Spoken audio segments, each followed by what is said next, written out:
کافرو، اس روز تم اور جن کی تم اللہ کے سوا عبادت کرتے ہو دوزخ کا ایندھن ہوں گے اور تم سب اس میں داخل ہو کر رہو گے۔ اگر یہ لوگ در حقیقت معبود ہوتے تو اس میں داخل نہ ہوتے، سب اس میں ہمیشہ رہیں گے، وہاں ان کو چلانا ہوگا اور اس میں کچھ اور نہ سن سکیں گے۔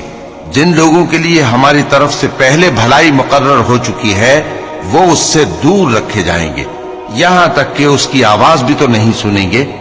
اور جو کچھ ان کا جی چاہے گا اس میں یعنی ہر طرح کے عیش اور مزے میں ہمیشہ رہیں گے۔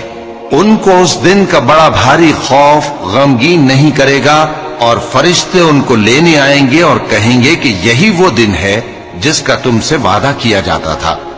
جس دن ہم آسمان کو اس طرح لپیٹ لیں گے جیسے خطوں کا تومار لپیٹ لیتے ہیں۔ جس طرح ہم نے کائنات کو پہلے پیدا کیا تھا اسی طرح دوبارہ پیدا کر دیں گے، یہ وعدہ ہے جس کا پورا کرنا لازم ہے، ہم ایسا ضرور کرنے والے ہیں۔